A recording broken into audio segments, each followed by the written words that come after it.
Halo sob, balik lagi bareng gue Roy di sini. Pada kesempatan kali ini kita akan membahas job sheet 2, yaitu mengukur arus menggunakan ampermeter dan kumparan besi. Untuk itu, langsung aja kita ke praktiknya. Kita pertama-tama akan mengukur arus pada resistor. Di sini saya menggunakan resistor sebesar 180 ohm coklat abu coklat emas. Di sini kita ukur arusnya menggunakan setor 0,25 desa ampere. Kita baca nilainya. Nah, di sini terbaca di 9 DC ampere menggunakan satuan yang 50. Nah, maka I ukurnya adalah 9/50, lalu dikali dengan selektor 0,25, maka hasilnya adalah 0,045 ampere. Lalu I hitungnya adalah 9/180 sama dengan 0,05 ampere. Persen kesalahannya di sini rumusnya adalah I hitung dikurang I ukur dibagi I hitung, maka 0,05 dikurang 0,045 dibagi 0,05 lalu dikali 100% menghasilkan persen kesalahan sebesar 0,1%.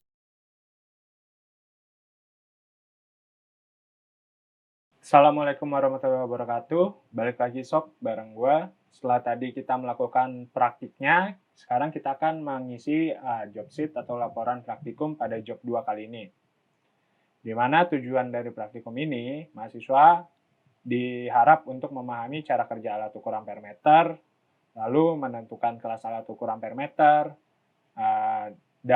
dan membandingkan respon antara alat ukur ampermeter serta kumparan besi putar. Tetapi pada percobaan kali ini kita tidak menggunakan besi putar karena keterbatasan alat yang tersedia. Untuk itu kita hanya menggunakan ampermeter. Dasar teorinya, kelas alat ukur adalah suatu penggolongan alat ukur dilihat dari kemampuan alat ukur dalam menampilkan ketelitian menunjukkan pada saat digunakan. Kelas alat ukur ini sekaligus sebagai jaminan yang diberikan oleh pabrik. Nah, kelas alat ukur adalah sebanding dengan kesalahan maksimal dan berbanding terbalik dengan batas ukurnya. Berikut adalah rumusnya, dapat kalian lihat. Ini adalah gambar rangkaian yang tadi sudah kita rangkai. Alat dan bahannya, power supply DC, ampermeter putar, ampermeter besi putar, rheostat, multimeter, kabel penghubung. Tapi kita nggak pakai besi putar ya sob. Nah, ini merupakan data-datanya di mana tadi saya menggunakan resistor sebesar 180 serta V-nya di sini sebesar 9 volt. Lalu hitungnya saya dapat yaitu Vs dibagi dengan resistor, maka mendapatkan nilai 0,05 ampere. Lalu untuk I ukurnya di sini tadi saya mendapatkan sebesar 0,45. Sudah dijelaskan juga pada saat pengukuran. Lalu persentase kesalahannya untuk job percobaan pertama, maksud saya sebesar 0,1%. Dari mana sih 0,1% itu didapat? Yaitu dari I hitung dikurang I ukur, lalu dibagi I hitung, maka menghasilkan 0,1%. Nah, untuk selebihnya kalian bisa lihat di tabel saya ini karena untuk menghemat waktu yang diberikan sob.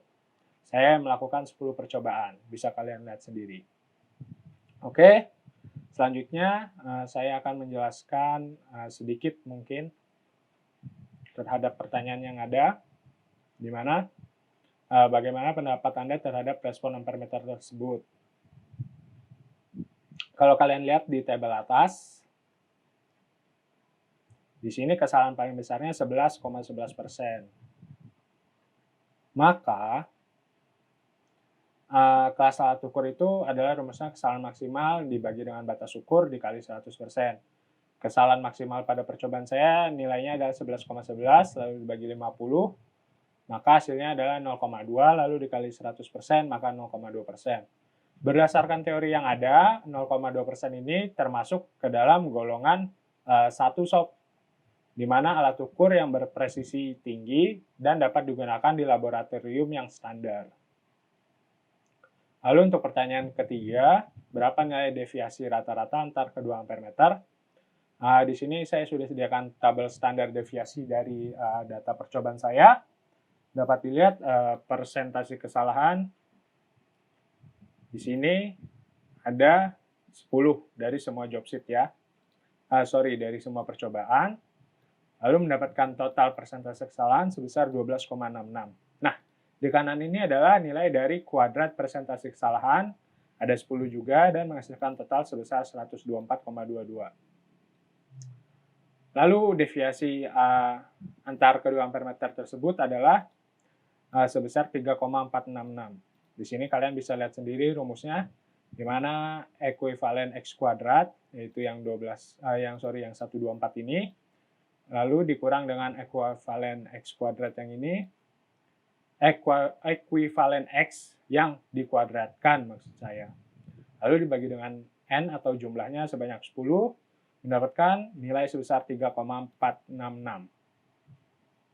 Lalu kesimpulan pada praktek ini adalah berdasarkan praktikum yang dilakukan dapat disimpulkan bahwa rata-rata persentase kesalahan sebesar 1,26, di mana kelas alat ukur yang digunakan pada golongan 3, di mana hal ini berarti alat ukur digunakan pada alat ukur portable yang kecil atau alat-alat ukur terhadap panel.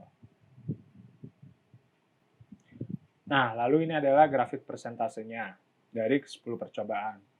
Oke sob, mungkin itu aja pada percobaan jobsheet kedua. Kurang lebihnya mohon maaf karena juga ada keterbatasan alat. Mungkin sekian dari saya. Wassalamualaikum warahmatullahi wabarakatuh. On vacation, you got pretty green eyes, I can see them dollar signs, girl.